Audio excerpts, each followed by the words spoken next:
자, 이어서 주제 발표가 있겠는데요. 네, 하이브 사업의 본산이죠. 오산대학교 평생학습 학과장이신 박성경 교수님의 주제 발표가 있겠습니다. 여러분, 교수님을 박수로 맞이해 주시기 바랍니다. 자, 오늘의 주제는 평생학습 상시 플랫폼으로서의 대학과 학습도시 연계 전략입니다. 네, 만나서 반갑습니다. 고향에 온 것 같은 마음으로, 설레는 마음으로 왔습니다. 제가 오늘 이야기할 것 중에 우수라는 말은 빼야 될 것 같습니다. 우수라기보다는 그냥 사례. 그러면서 1년 만에 거버넌스가 구축이 된다면 얼마나 좋겠습니까? 근데 그러나 이제 시도를 했다는 부분들, 그리고 또 그 안에 어떻게 또 대학이 현재 변화되고 있는지, 어떻게 우리가 소통을 해야 되는지 그 부분들을 학습도시를 거쳐 시도진흥원을 거쳐 대학으로 갔기 때문에 그 두루두루 경험을 바탕으로 어떻게 연계를 해야 되나, 또 어떤 고민이 있나, 그런 부분들을 같이 나눠보도록 하겠습니다.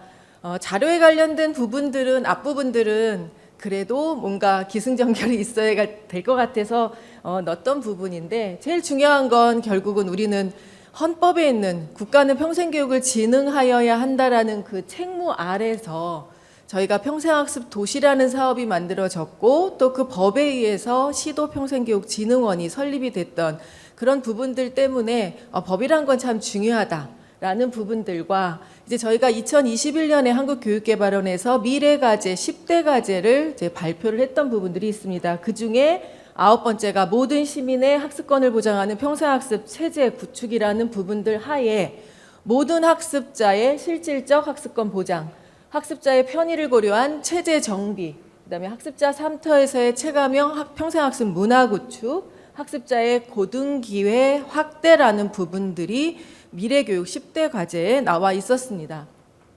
그 부분들과 더불어 윤석열 정부가 들어서면서 국정과제를 보게 되면 국가교육 책임제 강화로 교육 격차를 해소하는 부분들과, 또 이제는 지방대학 시대라는 부분들이 일맥상통하게 쭉 같이 오는 부분들이 이어집니다.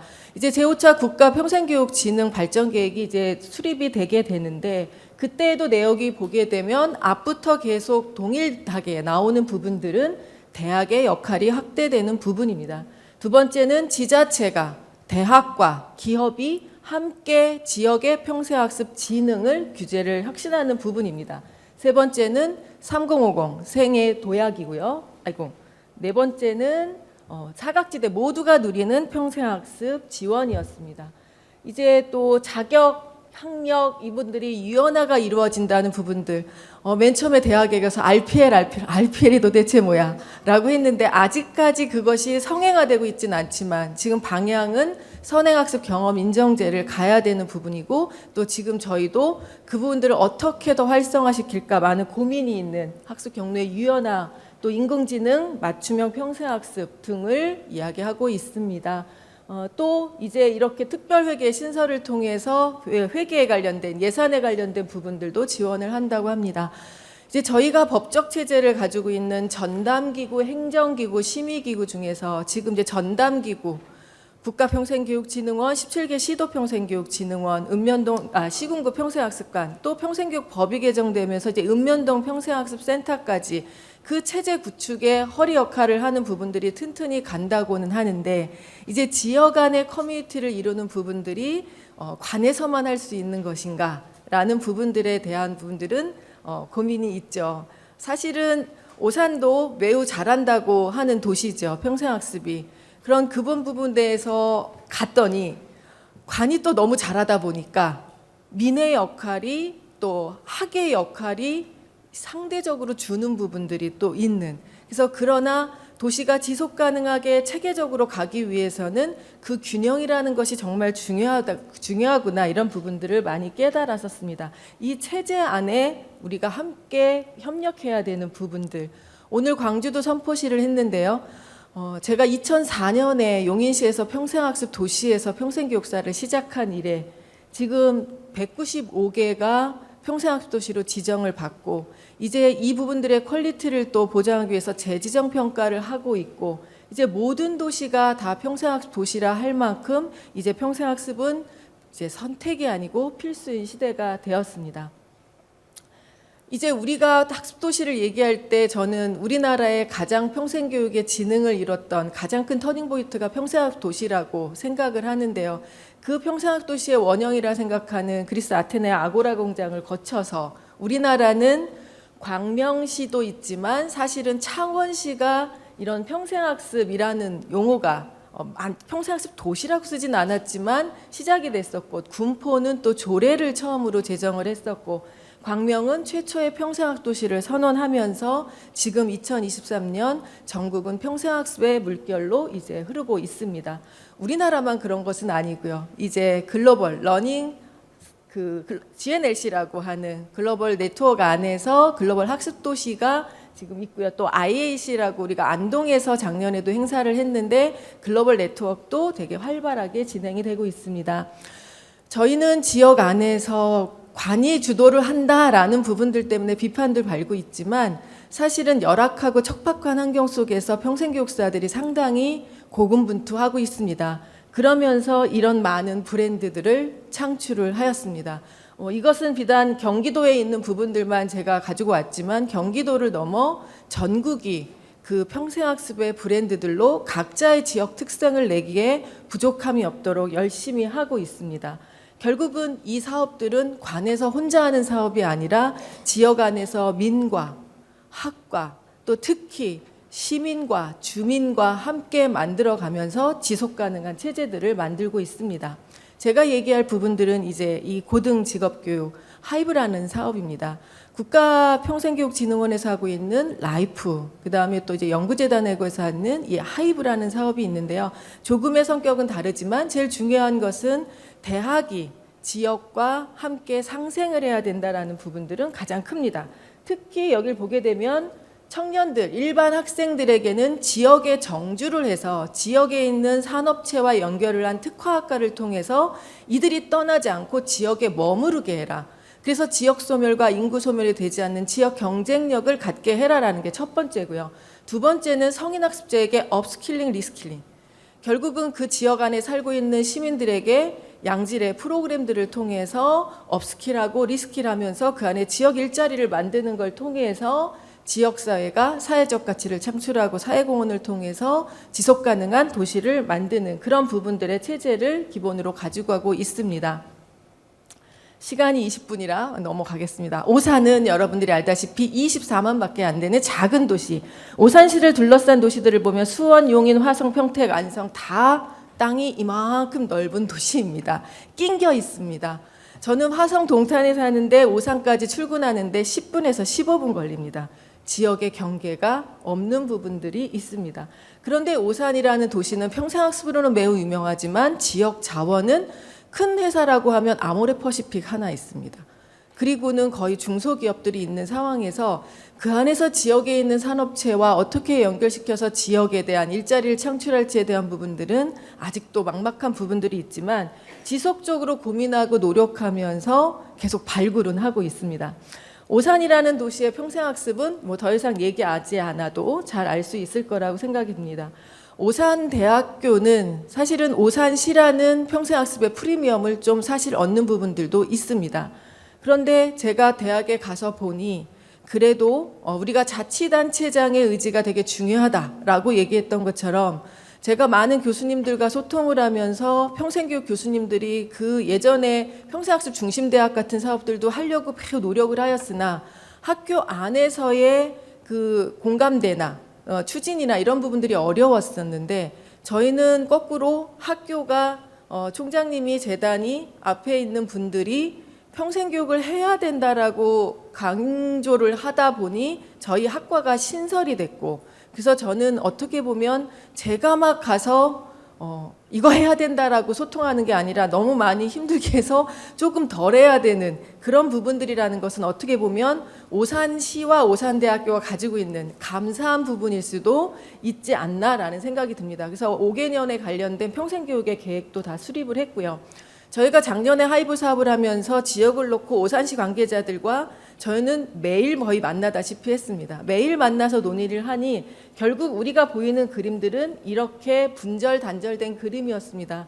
그리고 저희가 원하는 것은 하나로 합의가 아니라 교집합을 이루는 부분들을 꿈꿔서 분절되고 단절된 학습망이 아닌 유기적으로 연결된 생태계를 조성한다는 비전을 가지고 저희가 비전 체계도를 꾸렸습니다.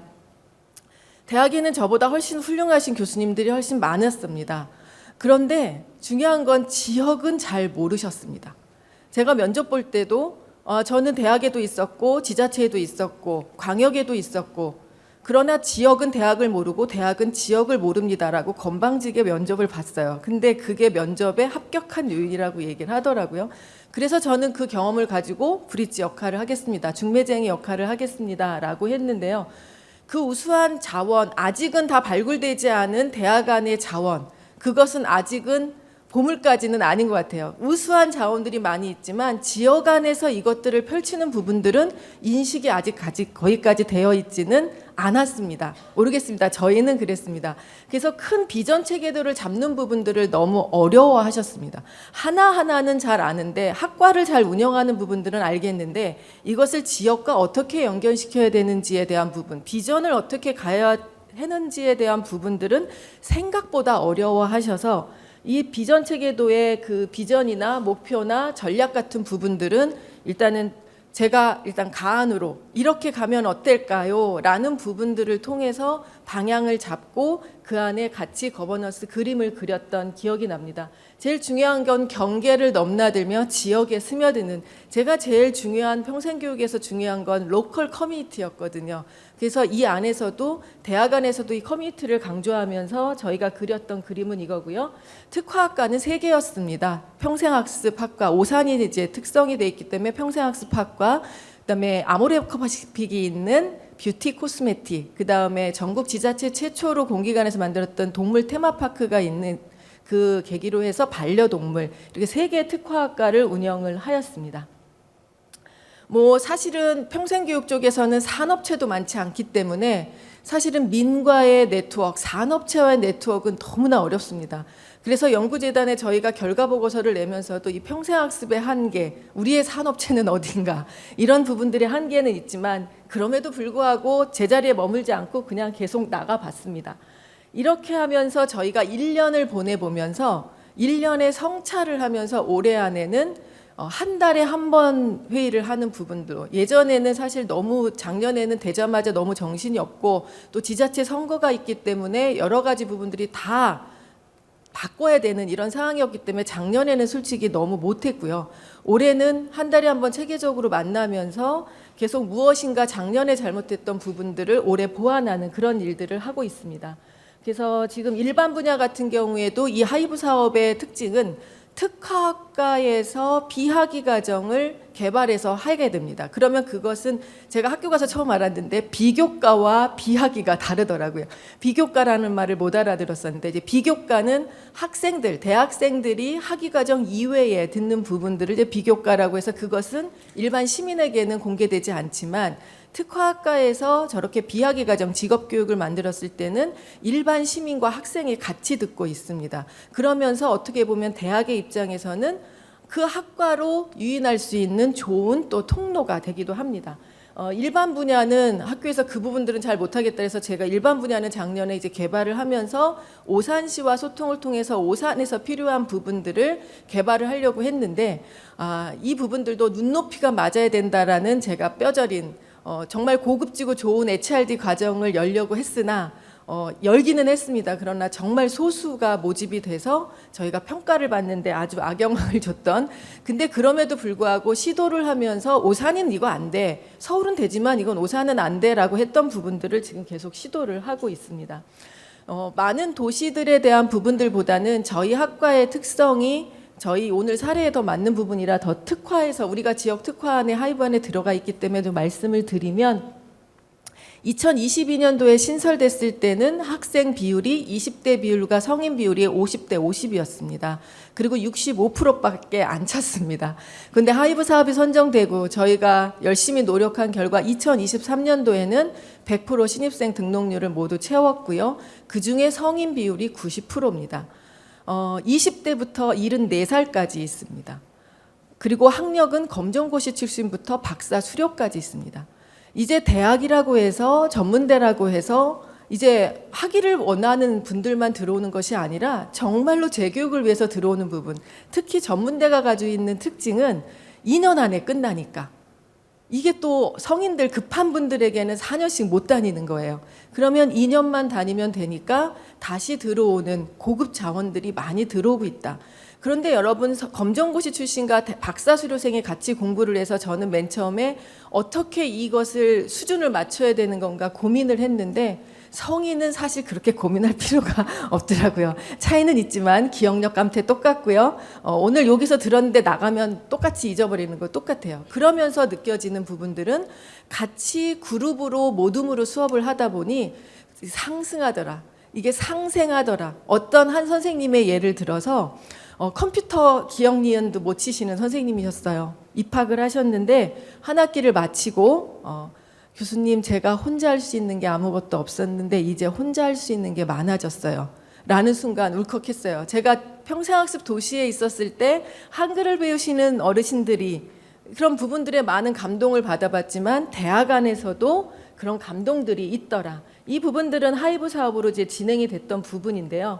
저희가 우리 학과에 대한 부분들을 잠깐 보자면 저희는 강사, 마을 코디네이터, 평생교육사, 그 다음에 또 그 코치 이런 부분들을 양성하는 것과 직업 상담사를 양성하는 부분들, 특히 이제 지역의 요구로 인해서 돌봄 평생 교육을 하고 있습니다. 아동뿐만이 아니라 앞으로 노인이 필요하기 때문에 돌봄의 컨셉을 가지고 가면서 커리큘럼은 계속 수요자 중심으로 바꿔가고 있습니다. 예를 들어 교양을 들으시면서 선생님들이 너무 화가 난 거예요. 친구들 안녕 이렇게 시작해요. 60대 70대 어르신들한테 교수님이, 아주 젊으신 교수님이 친구들 안녕 그러니까 너무 불편하시다는 거예요. 그래서 올해 저희 학교는 이제 교양 교증을 성인 맞춤형으로 그 부분들을 이제 연구를 맡아서 진행하게 되는데, 성인 맞춤형 교양 과정을 개발하게 되고 저희는 블렌디드를 운영하면서 직장인들이 다니는데 문제 없게끔. 사이버는 또 한계가 있습니다. 사이버로 다녀시다가 이쪽으로 오시는 분들은 성인 학습자들이 계속 온라인의 피로도가 상당히 심하기 때문에 일주일에 한 번 오시면서 주말에는 온라인으로, 오프라인으로 하고 나머지는 온라인으로 하면서 블렌디드 수업을 진행을 하고 있습니다. 이제 또 하나 저희가 자랑할 수 있는 부분들은 위에 분들이 관심이 있다 보니, 자, 우리가 성인 학습자들이 계속 학교로 들어올 수 있게끔 이것을 물꼬를 틀려면 뭘 해야 되냐라고 총장님이 부르셔서 제가 일단 성인 친화 공간이 좀 있었으면 좋겠습니다. 학생들이 있는 공간도 되게 중요하지만 주말에 왔을 때 개방이 안 되다 보니까 여러 가지 문제점이 있습니다 하면서 지금 학교가 점점 개방되고 있고요. 저희가 그래서 멀티룸도 쓰고 있고 다 개방이 되는데, 중요한 거는 이제 퓨처센터라고 하는 성인 친화 공간형을 만들어 놔서 저곳에서 이제 식사도 하기도 하지만 스터디도 하게 되고 북카페도 하게 되고 이번엔 세미나도 열면서 성인들이 편안하게 쓸 수 있는 공간, 그 다음에 공무원을 하고 공공기관에 있던 어떤 사업들을 관해서 하고 있는지를 잘 알기 때문에 저희가 이 공간을 지역에 개방을 해서 오산의 징검다리 교실로 지역 개방을 했고요. 경기도의 우리 동네 학습 공간이라는 부분들을 통해서 학교의 시설을 공유하고 기부하는 것으로 저희 학과의 3개 강의실과 저쪽의 공간을 모두 기부해서 모든 시민들이 언제 어디서나 쓸 수 있도록 개방을 하고 있습니다. 기관들과 계속 소통하고 있고요. 이제 고등학교도 가고 지자체도 가고 이제 홍보를 열심히 다니고 있습니다. 그러면서 작년에는 참 많이 힘들었는데 올해 오면서 왜 우리가 지역 기반이어야 되는지, 왜 이것이 지역 로컬 커뮤니티라는 걸 왜 평생교육에서 중요하게 생각하는지를 제가 뼈저리게 느낀 건, 결국은 학습자들이 내 지역 기반에 있는 학습자들이 많이 들어오다 보니까 도시에 대한 정주의식, 애양심이 상당히 깊고요. 그 다음에 밤에 개설을 했을 때도 상당히 참여율이 높고, 그래서 이 지역 기반의 특화학과에 대한 부분들을 지역의 특성과 정말 잘 연결시키면 앞으로 지역이, 대학이 함께 상생할 수 있는 부분들은 많이 있겠다. 그러니까 저희 학생들이 용인, 오산, 수원, 화성 이쪽에 많이 분포되어 있는데 그 중에서도 오산이 가장 많이 분포가 되어 있거든요. 그분들이 공부를 통해서 다시 지금 이제 지역사회로 나가고 있는 부분들이 연결이 되게 잘 된다. 지역 활동과 바로 연결이 되더라. 이런 부분들은 좀 장점이었던 것 같습니다. 이제 도시 행사를 저희가 도시 선포식을 할 때 시장님 바뀌면서 새로 선포식을 할 때 가서 같이 함께 했고요. 또 우리 국가평생교육진흥원의 1급 승급과정 선생님들이 하이브 이제 대학과 지자체가 어떻게 해야 되냐라는 고민들이 많기 때문에 방문들을 해주셨고요. 오산시에서는 이제 저희가 교육과정을 개발할 때 오산시 평생교육과 공무원들과 함께 개발을 합니다. 그래서 이건 좀 바꿨으면 좋겠다, 이건 다시 넣었으면 좋겠다, 이건 너무 어렵다라는 부분들의 난이도를 통해서 같이 논의를 하고 있고요. 또 저번에는 부산에서 부산 15개 구군에서 모두 참여를 하셔서 저희 오산대학교를 방문해 주셔서 너무 감사했었고 31개 시군의 FGI 통해서 또 종합발전계획을 하는데도 학교를 방문해 주셔서 함께하는 어떤 네트워크의 장 아니면은 그 안에 연계협력의 장으로서의 역할을 계속 해나가고 있습니다. 저희가 지역 행사에 나가면서 사람들이 바뀌더라고요. 결국은 현장을 봐야 된다는 부분들. 이게 저희 다 학생들인데 이 친구는 20살이고 이분은 74살입니다. 그리고 이분은 60이 넘은 남자분이신데 그 회사를 운영하는 사장 대표님인데 청일점 혼자인데도 지금 외국에 갔다가 새벽 4시에 인천공항에 도착해서도 학교에 와서 수업을 하실 정도로 이제 가족이 돼가면서 함께 어우러져서 하고 있고요. 여기 이 친구는 베트남에서 온 유학생입니다.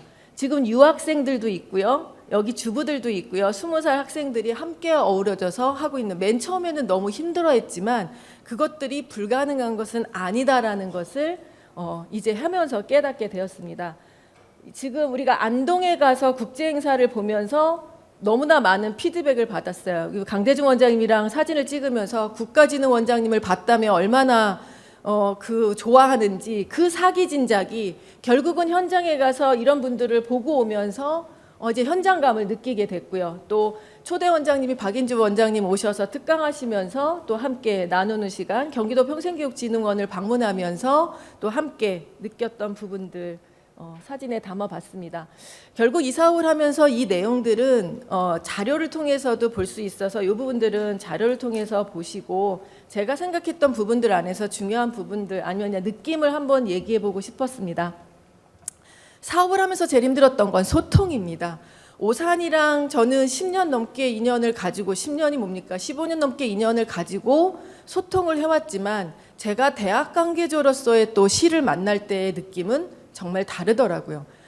저도 그럴진데 대학에 있는 관계자와 지자체에 있는 관계자가 지역을 위해서 협력하고 상생한다라고 만났을 때 이 동상이몽일 수 있는 시각이 다른, 쓰는 근육이 다른 이 부분들을 어떻게 만나야 되는가는 자주 만나야 되는 것 같아요. 한 번에는 절대 안 되는 것 같아요.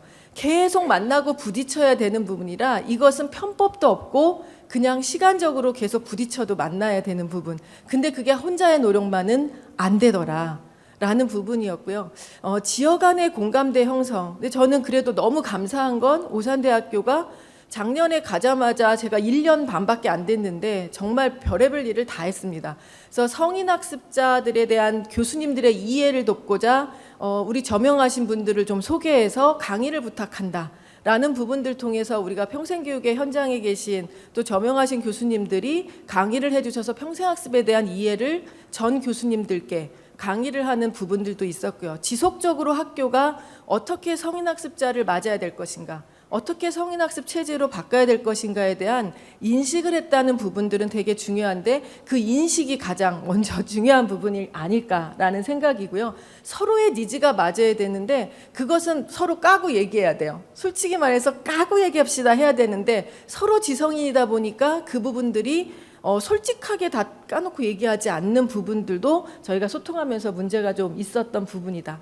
제일 중요한 건 정주성을 어떻게 강화할 것인가 라는 부분입니다. 내 도시에 대한 사랑이 없으면 그게 안 되는데 사실 대학 교수님들은 그 소재가 대학에 있을 그 지역에 있을 뿐이지 그 지역의 정주성을 가지고 있는 교수님들은 그닥 많지 않습니다. 그래서 그것이 소재하고 있기 때문에 그 지역에 대한 애정이 있어야 되는 부분, 지역에 관심을 가져야 되는 부분들의 고리가 이런 하이브 사업이나 라이프 사업을 통해서 계속 확장돼야 된다라는 부분들을 느꼈고 실무협의체 만들어야 되는 것, 뭐 다름을 인정해야 되는 부분, 제도 개선해야 되는 부분인데 제도 개선이 대학은 참 쉽지 않더라고요.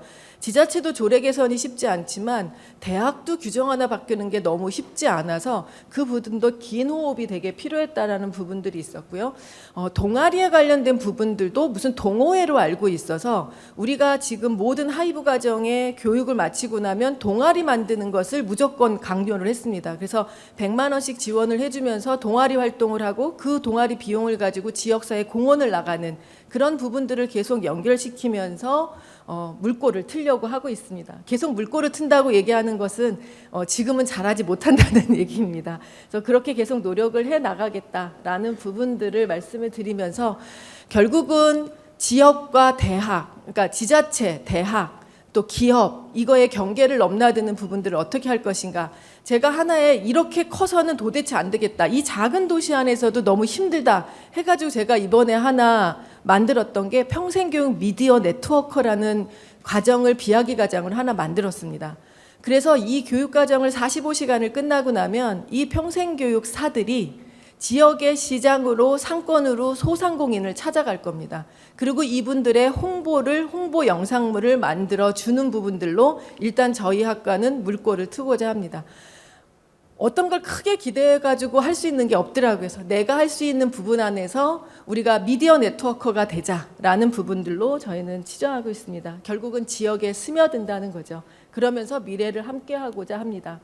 제가 제일 좋아하는 사진인데요. 68세 선생님, 59세 선생님들이 뭐가 좋은지 학습하면서 저렇게 웃는데 저 모습이 너무 행복했고 우울증으로 불면증으로 약을 먹으면서도 학교를 다니고 있는데 일과 가정, 학업을 병행하는 사람들의 고충이 얼마나 힘든지 아는데 그 따뜻한 손 한번 잡아주는 동기가 교수가 이 사람에게는 희망이 돼서 불면증을 고치고 우울증을 고쳤는데요. 얼마 전에 저희가 행사에서 그림을 그리라 그랬더니 나에게 온 선물 오산대학교 평생학습학과를 여기에 있는 이 선생님께서 적어주셨어요.